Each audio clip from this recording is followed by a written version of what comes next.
Sumainyo nawa ang kapayapaan ng Panginoon, mga kapatid at mga kasama. Sa ngalan po ng bayan ng liwanag, ay naway manahan sa atin ng tunay na kapayapaan. Muli naming ipinapaalala sa lahat na ang aral na ito o ang tinatawag na doktrina ay kinakailangan matanda ng bawat isa.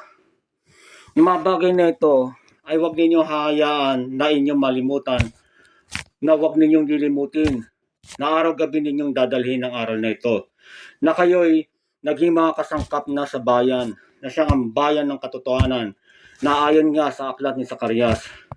Kaya sana maging tapat kayo at laging mamalagi sa amin na nagtitiwala at handa magsakripisyo o maghimagod sa mga gawain na ating paglilingkuran ng Diyos unang-una.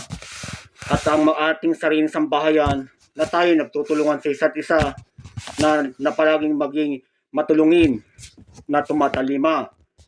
At sana po, wag po kayong aalis, na ating ibigin ang ating tinatawag na kapatiran, na ang bayan ng Diyos ang bayan ng Diyos ang siya naghahari sa ating mga kalooban. Tayo po ay kasangkap ng bayan, ang bayan ng Diyos. Kaya sana po manatili po kayo sa amin, na ang aral ay wag ninyong lilimutin, wag ninyong yuyurakan o pupusungin man lamang, sapagkat tayo po ay tinawag na upang paghindapatin, na upang maging mga banal, mga nahatulan ng minsan at magpakilan-kilanman, ay wag nawang maalis sa atin nawa. At ano pa tayo tinuruan nga na maging panta sa katwiran. Kaya wag po kayo magpapalilo sa kahit na kanino man. Naalis na po ang aklat ng buhay sa ating lahat. Kaya tayo po ay maging makasulatan na ang katwiran ay handa natin paglaban, na tayo magiging mga banal o mga masunurin sa kautusan.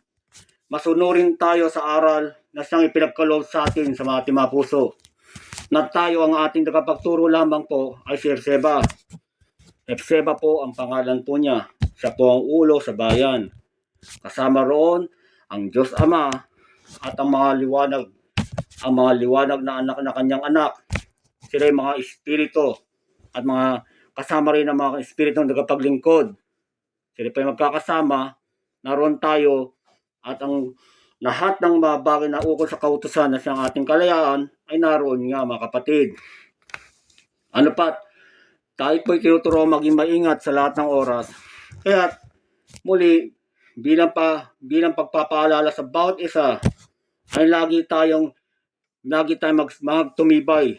magtumibay sa aral, na upang tayo'y handa pong humarap sa anumang usapin, lalong-lalo na sa pananampalataya na siyang pinagkatiwala sa atin, na ating ipangasiwa ang kabanalan sa buong sanglibutan, na tayo maging bilang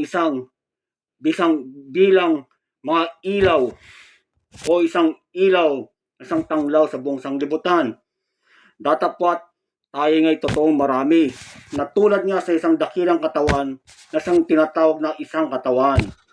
Kaya tayo magkakasama bilang isang sambahayan ng Diyos ng liwanag.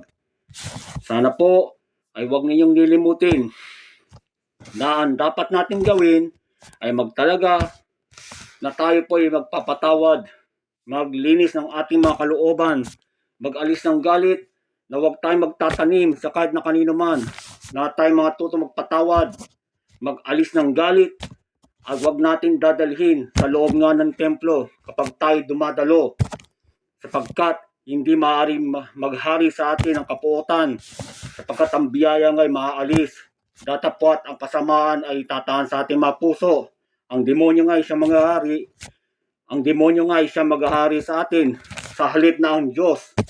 Kaya kung ako sa inyong kalagayan nga, ay aking yang susundin ang kanyang mga kautusan na siyang banal, matuwid at sakdal, na ayon sa kasulatan ni Pablo, mga kapatid. Na huwag niyong nilimutin na tayo tinuruan na maging panta sa katwiran. Kaya't ano pat, amin muling ipinapakilala, si Hephzibah po ang ulo, siya po ang tagapagturo ng pangkalahatan. Kasama po ang lahat ng mga espiritu. Gayon din naman ang mga anghel. Kasama sila na nagkapaglingkod at nagkapagpaalala rin naman. Kaya't mga kapatid, makikinig po kayo sa bilin ng Espiritu na siya ang katuruan ng aral sa atin. Na kung saan ang mga kautusan na tayo sumunod palagi, na huwag tayo sasamba sa mga Diyos-Diyosan o huwag natin silang paglilingkuran ng mga bagay na inanyuhan. Gayon din naman ang mga pagkain na hinain sa halal o sa mga Diyos-Diyosan din. Gagaya ng mga pista ng mga taga-sanglibutan, ay huwag ninyong tutularan sila. Huwag ninyong gagayahin. Tayo po'y umiwas. At yung mga pagkain hinain, titiyakin ninyo na yon ay hindi galing sa pista ng mga masama o ng mga Diyos-Diyosan niya. Kagaya ng pista ni Pedro, pista ni San Pedro o San Pedro o maging San Agustin, ay huwag din nyo ikakanin. Kayo matutong mag-ingat. At yung dikta ng Espiritu nga o tinatawag na udyok ng Espiritu sa atin, ay huwag ninyo pong tatalikuran. Inyong tahakin kung ano ang kanyang binibilin sa inyo. Sapagkat siya'y tumutuwang nga na huwag mong gawin, ibig sabihin, may pinapadamang ikay matutong maging maingat nga palagi. Ano pat, ang aral dito ay maging malinis na upang tayo delisayan sa bawat gawa natin. Sapagkat kung tayo masunurin niya, ay tayo'y magtataglay ng biyaya. Ano pat, gaya ng yung mga yung mga binigti o yung mga patay na hayop ay huwag ninyong kakanin. Binigti na tulad sa balot, namatay sa kanyang sarili. At gayon din naman ay mga tinatawag na mga mababangis na hayop, mga kamelyo ay pinagbabawal. Mga walang kaliskis na hayop o na isda ay huwag ninyong ikakanin. Kayo ngayon mag-ingat. Yung alimango sa dagat ay huwag ninyong kakanin sapagkat marumi. Mga maruming pagkain ay huwag din ninyong ikakanin. Yung mga mababangis na hayop ay huwag din ninyong ikanin tulad ng aso, leon, lobo, buitre na kumakain ng mga bulok at mga itim na ibon na uwak tulad sa uwak at mga iba pa. At gayon din naman, ang mga hindi nyo nalalaman o napag-aaralan man lamang ay huwag ninyong ikanin na upang kayo maingatan sa lahat ng oras. At upang ang maghari nga sa atin ang iyong dalisay na aral na tayo tumutupad o tumatalima. Pagkat tinitignan din naman sa pamamagitan ng mata ng puso ng Espiritu na tayo sumusunod. Tandaan na tayo'y nangalinis na kapag ikay nasangkap sa bayan. Ano pa? Mga bagay na gayon ay huwag niyong gagawin.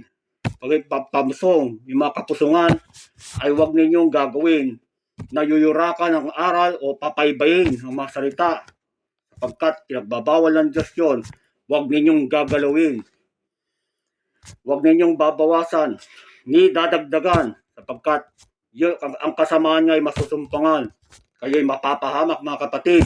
Sa halip, kayo'y sumunod, tuparin ang mga bawat salita na sinasabi ng banal na kasulatan na siyang tinatawag ng kautusan.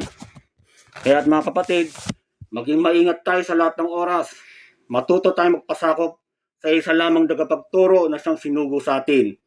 Na ano pat, naroon ang tiwala.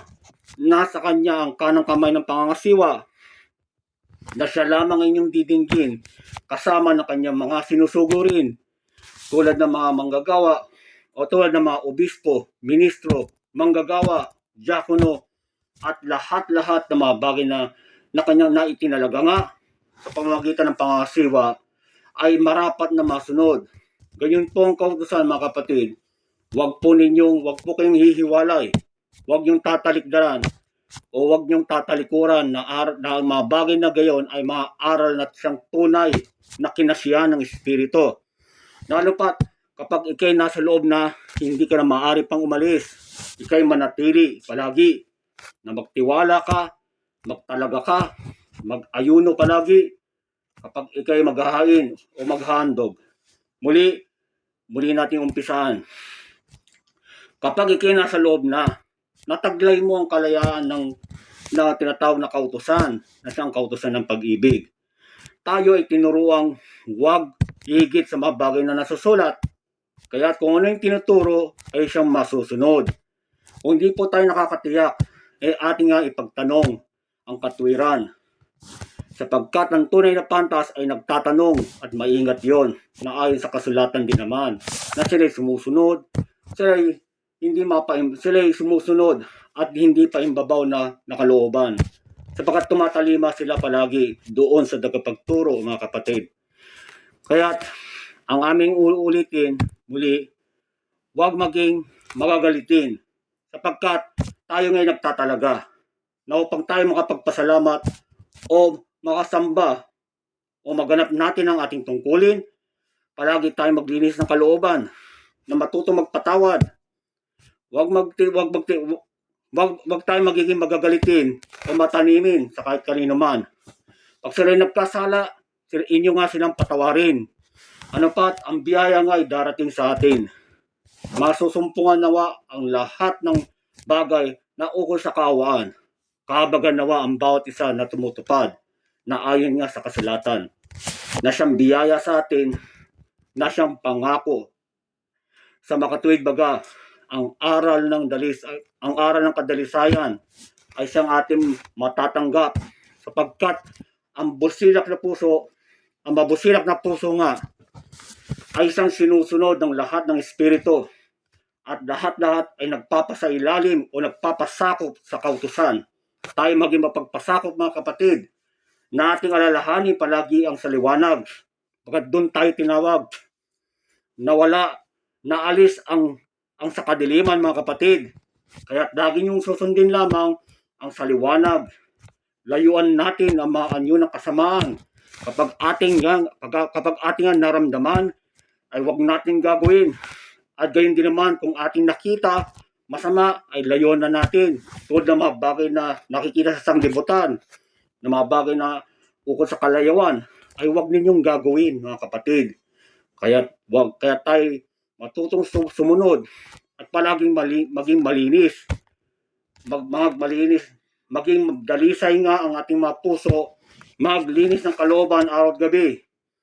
Sapagkat ang malinis na puso, mga kapatid, tandaan natin ang kaunawaan ay dumarating.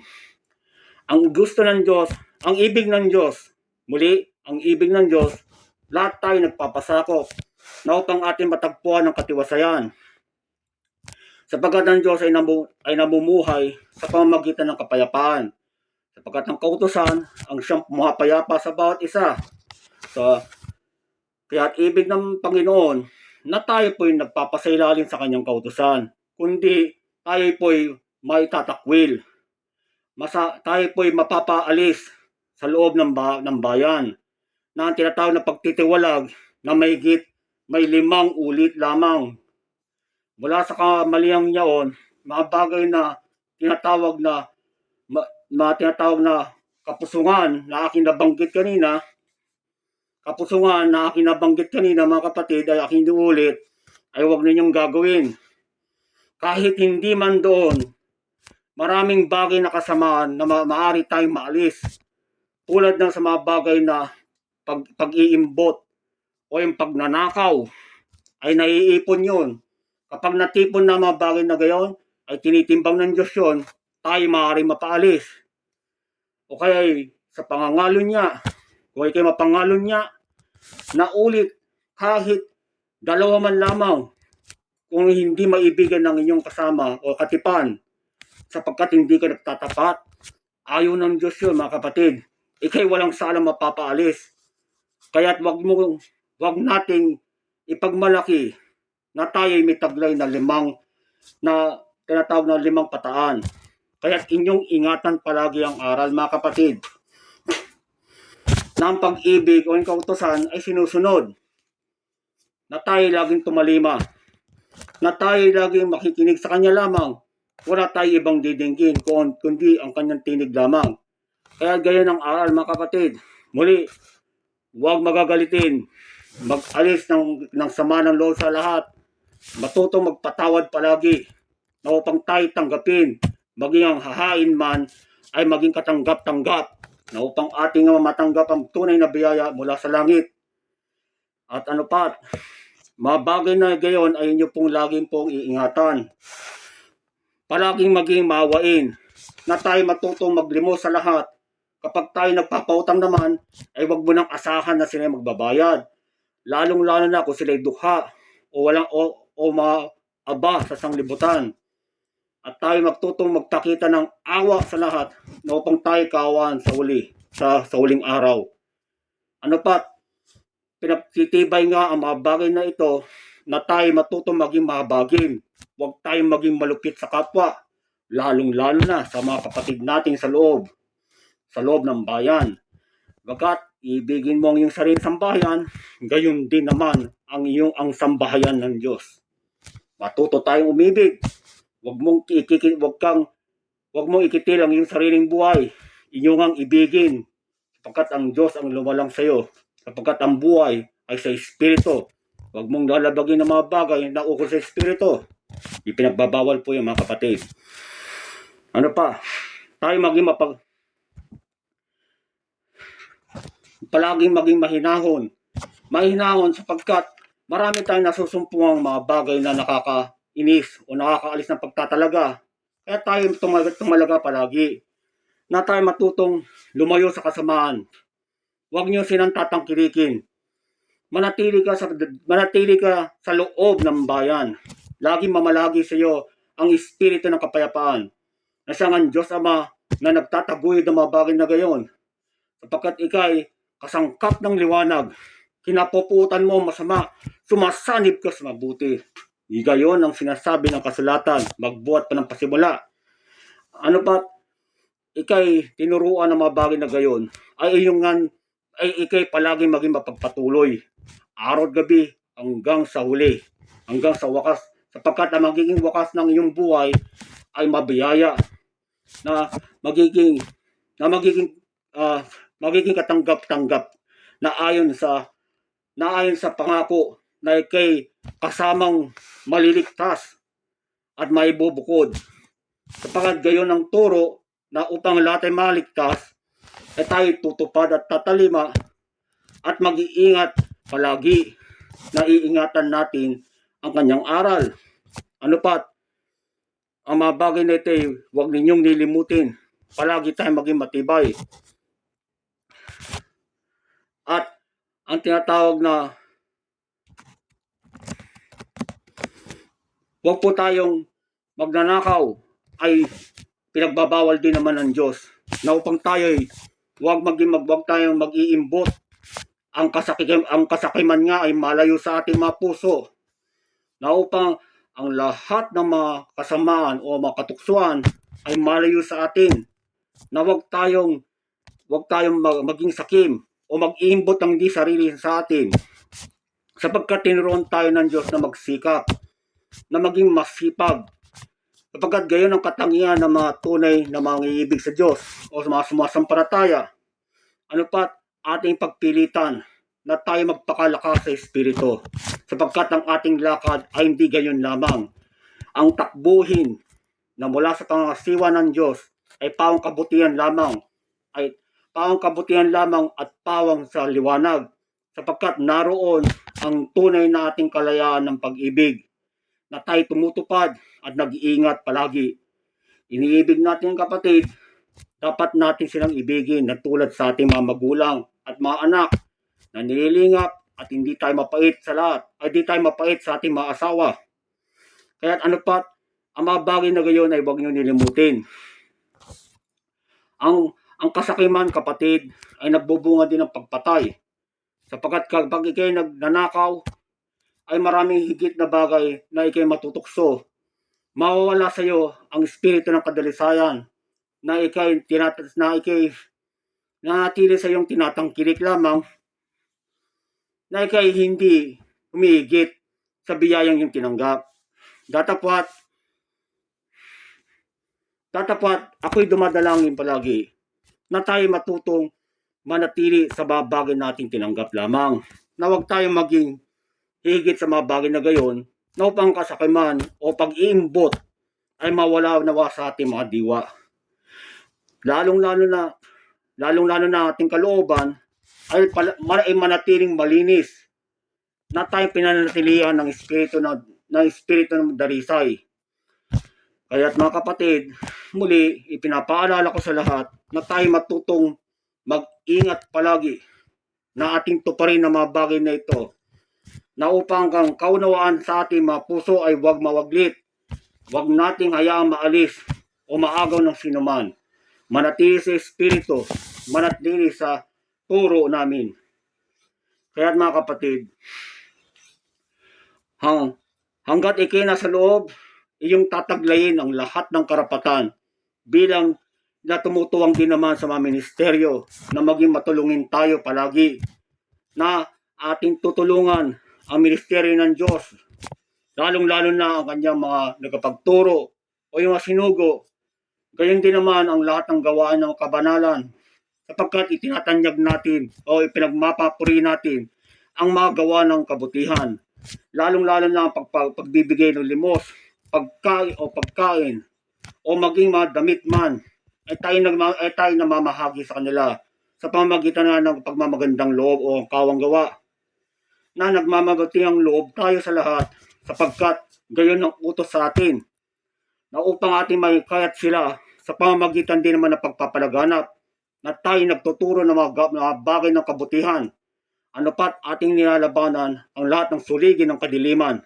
Kaya tayo manatili palagi sa liwanag mga kapatid, na tayo magpakatibay at lagi nating ipaglalaban ang katwiran ng Diyos, na tayo naligtas ng minsan at tayo na tayo tunay na kasangkap na tinatawag na ang bayan ng Diyos.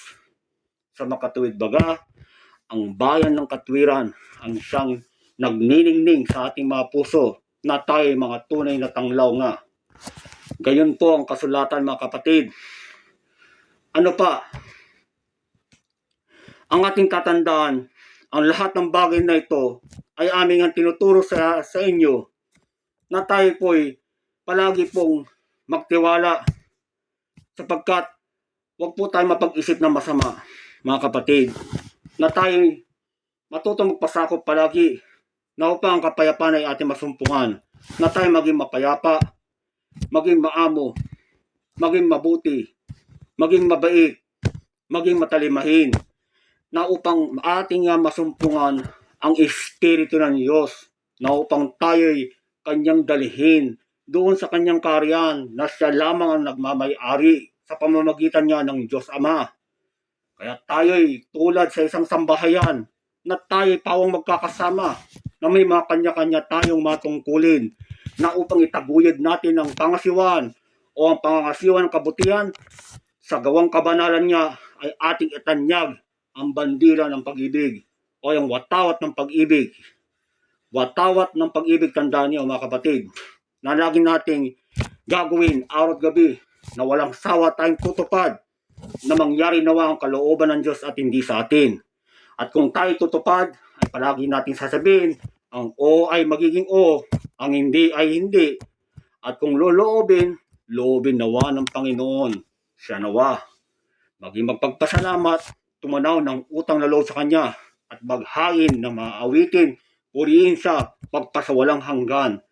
Sapagkat tayo naglilingkod sa Diyos, unang-una, gayon din naman sa sambahayan at sa ating mga kapwa-tao, na huwag niyong lilimutin ang mga bagay ng kabutihan, na maging halimbawa nga kami sa inyo, na aming pinapaalala sa inyong mga kalooban, na ibigin natin ang sa Diyos, na upang ating matagpuan ang biyaya nagmula sa Kanya, lalong-lalo na ang kalayahang ibinigay sa atin, sapagkat tayo'y mga laya sa kasalanan mga kapatid.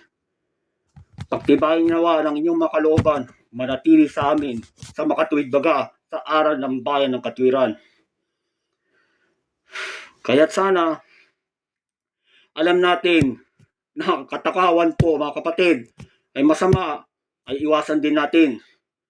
Huwag po tayong maging matakaw. Tayo po ay magtiis. Bagkus magtiis tayo o mag-ayuno. Mag-ayuno, magtiis sa mga bagay na gayon, na upang maalis nawa sa atin ang katakawan. Ano pa?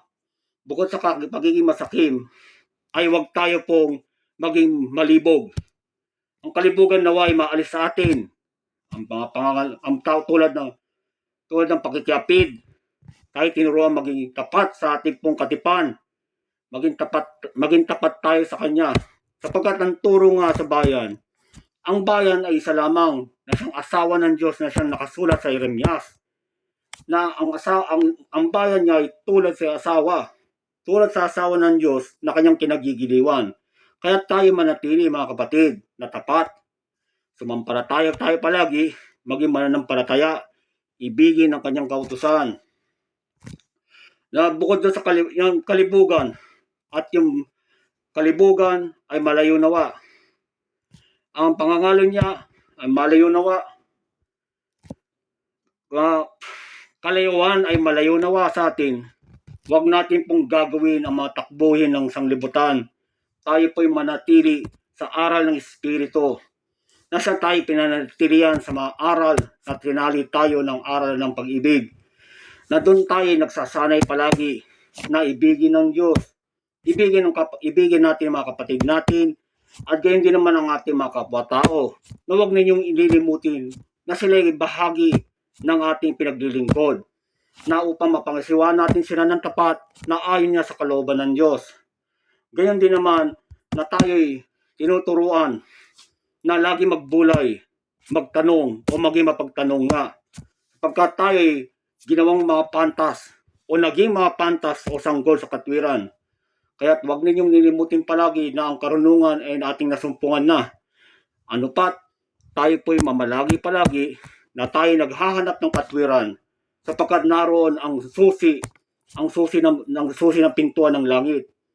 Tayo'y maging pantas palagi sa kautusan o ang aral na tinatawag. Kaya ang pangangalan niya ay huwag ninyong gagawin. Maging tapat tayo sa ating mga asawa o ating mga katipan.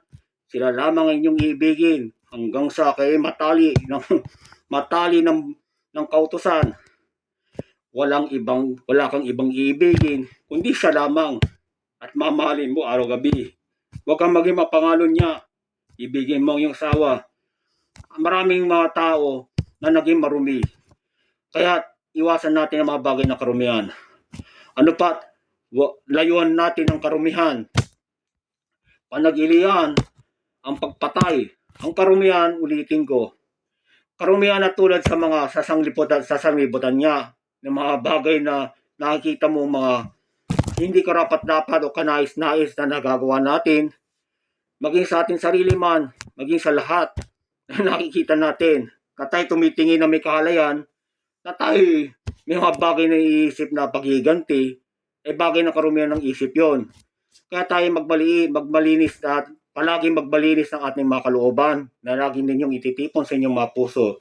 Ano pat, magpakasakdal tayo palagi na upang tayo mabanal palagi. So, sa mga tuwid, ang mga bagay na ito inyong pong gagawin palagi at iiwasan pag gayon ng kautusan na tayo tinuruan maging masunurin. Palaging tapat at palaging nagpapatuloy na huwag ninyong aalisin sa inyong mga puso na tayo po'y lagi pong magpakatibay sa pananampalatayang ating tinanggap.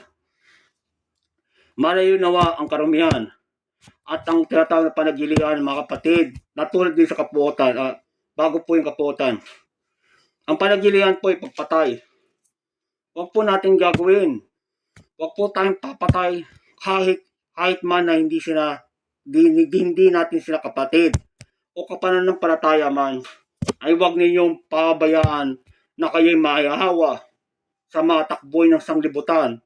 Maging sa kaisipan man ng kasamaan ay malayo nawa sa ating mga puso. Lagi tayong maglinis ng kalooban sa pamamagitan niya ng aral ng liwanag. Nadalisain nawa tayo na tayo magpakabihasa sa kabutihan.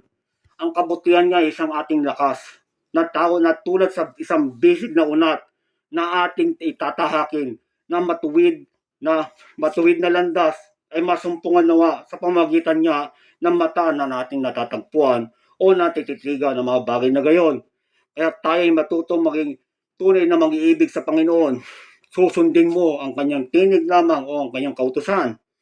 Ang mga bagay na gayon ay huwag tayong papatay, na ang panagilian ay malayo nawa sa ating mga puso upang huwag tayong makasumpong ng mga bagay na kalikuan na siyang takbuhin ng sanglibutan, o hindi tayo mapapahamak.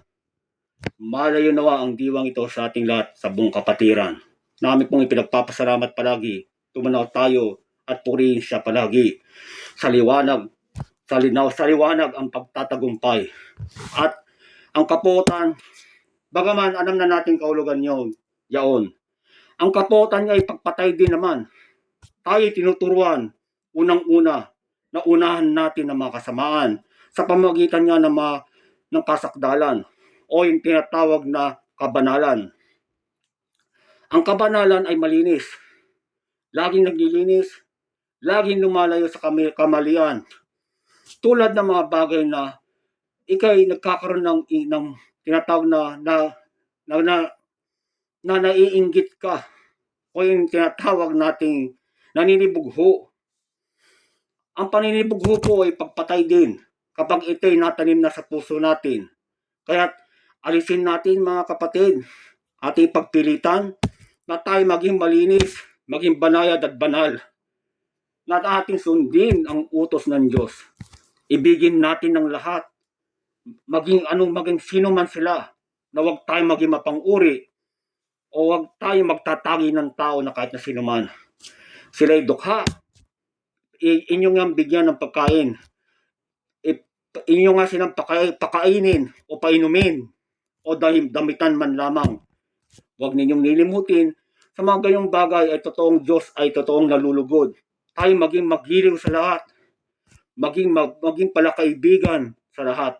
Datapwat mag-ingat kayo mga kapatid, nalalaman natin na ang sanglibutang ito ay tunay na masama, pinaghaharian ng kadiliman. Kaya tayo ay maging pantas na alam natin ang sa anino. Ang sa anino ay may lihim ng kasamaan. Kaya huwag tayo maging palakaibigan o sumama sa kanila. Inyo nga sinang kaputan palagi, layuan nawa ang mga gawang kasamaan. Mula sa budhi, inyo na nararamdaman. Ganyan ang tunay na pantas, mga matatalino sa kabutihan. Ang Espiritu ay nagtuturo, tayo po'y huwag po magpapalilo. Tayo po'y magpakalakas. Na palagi tayong magpakatibay palagi. Malayo nawa ang lahat ng mga bagay ng kasamaan, manatili tayo sa loob ng bayan. Tayo na palaging maglingkod sa Diyos, unang-una, at maging mapaglingkod sa kapwa. Inyong paglingkuran sila na ayon sa kabanalan. Sapagkat kapag tayo tumutupad, alang-alang sa Diyos, ako'y susunod. Alang-alang sa liwanag, aking yayakapin ang iyong katwiran. Mahal na mahal namin ng Diyos namin na siya nagligtas sa amin sa kadiliman. Salamat sa iyong aral, Ama. Purihin ka nawa ng lahat ng liwanag. Huwag nawang malayo sa atin ang aral ng katwiran. Tayo po'y mapantas sa katwiran. Salamat po, Ama. Dumalangin ka palagi. Magtiwala ka. Ibigin mo lahat ng hindi mo iniibig. Kahit alam natin mahirap gawin. Ano pa tayo pinagtitibay nga na ating pananampalataya mananayo palagi. Lagi nating sikapin na magpakatibay tayo sa pananampalataya, mga kapatid. Maging malinis na nawa ang ating pamumuhay. Huwag tayong magnanakaw ng hindi sa atin. Alam natin na tayo nahatulan na, nakalinis nawa ang ating mga puso. Manatili tayo doon sa hatol na ating tinanggap. Kaya tayo, mga tunay na liwanag, tinanggap tayo ng lahat. Huwag nating alisin sa atin ang tunay na pag-asa o ang kapanatagan ng pananampalataya. Kaya ang lahat ng bagay na gayon ay huwag ninyong nilimutin mga kapatid na tayo magpakasakdal. Sa kasakdalan ay tayo nababanal. Alam natin na maraming bagay tayong alalahanin na ating palalahanan lagi na ang gawain ay manatiling na itataguyod, na nananayo palagi. Ano pat, doon tayo tinuruan na manatili sapagkat nakikita nga ang gawang mabuti sa atin. Tayo magsikap palagi na ating dinadalangin ang lahat. Dinadalangin natin ang Diyos. Dumadalangin tayo sa Diyos muli. Sa Diyos tayo dumadalangin. Na ating inaalala ang ating mga mangaral o ang sinugo ng Diyos. Ganyan din naman ang mga manggagawa na nagpapagal sa ating pong kaluluwa. inyo pong ingatan palagi na ibigin sila. Huwag kayong maging malupit sa kanila. Huwag din kayong maging malupit sa lahat ng kapatid at gayon din naman sa ating mga kapwa. Na huwag tayo maging mapang-uri nga. Na tayo tinuruan na huwag tayong mang-aapi. Na huwag tayong maging na tayo wag mo tayo maging mapagsamantala. Hayaan natin kung anong merong taglay sila. Sila ngay ating tanggapin na tulad sa mga anghel, mga kapatid. At laging ang bagay ng gawang mabuti ay sa lihim nating gagawin. Huwag tayong maging paimbabaw o magmataas na ating mga kalooban. Nalalaman natin na ang Diyos ay may mata. Matuwid ang kanyang mata. Nakikita nila ang ating mga gawang kabutihan. Kaya sa mga bagay na gayon, ang Diyos nga ay gaganti nawa ang lahat ng mga tao tumutupad na upang may kasatuparan niya ang tinatawag na kababaan ng kalooban, na upang ang kagandang loob sa atin ay huwag maalis, sapagkat ang Diyos ay totoong matuwid. Gayon ang kapatid ng diwa sa atin, na palagi tayong hindi nagmamataas ng kalooban. Ano nga ba ang ating matatagpuan sa mga bagay na gayon? Wala, sapagkat ang mga bagay na ganon ay mga na ating nga masusumpungan sa sanglibutan, na silang mapagmataas ng kalooban, na kanilang ibig higitan ang Diyos. Ang mga bagay na gayon ay tinatawag ngang kapusungan sa aral. Ay huwag tayong maging gayon, mga kapatid. Dayuhan ninyo ang mga taong gayon o mga diwang na hindi katanggap-tanggap ng Espiritu. Kaya tayo maging maingat. Maging matuwid nawa tayo sa lahat-lahat. Maging matuwid sa pamamagitan ng paggawa ng kabutihan. Ang kabutihan ay sa liwanag. Na nalalaman natin kahit hindi mo man siya kaanak o anak, ay inyo nga siyang nililingap sa pamamagitan nga ng pag-ibig. Maging sino man sila'y walang anuman, sila'y nangangailangan, ikay nagpautang, at wag man nang asahan kung siya'y magbabayad. Gayon din naman ang tinatawag na yung nangutang ay matuto kang magbayad naman, no, upang ganti nawa ang inyong katangian na siyang inyong tinanggap mula sa Diyos. Kaya tayo ay matutong mag-ibigan sa isa't isa, na aming pinapaalalahanan ang lahat ng mga kapatid sa lahat ng dako, na matutong magpasakop sa aming pong inaaral sa inyo, na lagi namin kayong inaaralan. Na huwag po kayo mag-iiba ng inyong pananampalataya, sapagkat inyong nga tinanggap ang tunay na dalisay, ang dalisay na aral na nagmula sa langit. Kayo po ay sa liwanag. Kapag kayo po ay sa liwanag, walang makapaghiwalay sa inyo sa pag-ibig ng Diyos, na siya nagtataguyod sa inyo sa liwanag. Kaya manatili kayo sa liwanag palagi, mga kapatid. Doon kayo sumampalataya. Huwag naman mataglay ang bayan na ito ng kadiliman.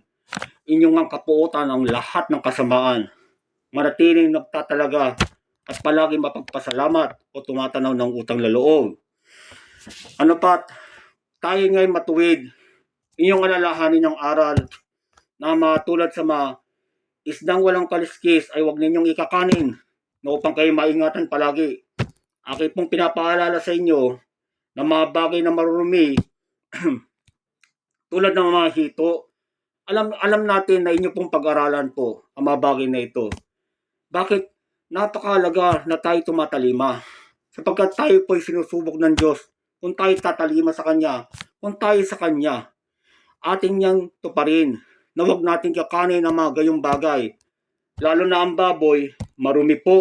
Masusumpungan ninyo ang dumi na nagmula sa sumpa ng Diyos. Huwag ninyong ikakanin.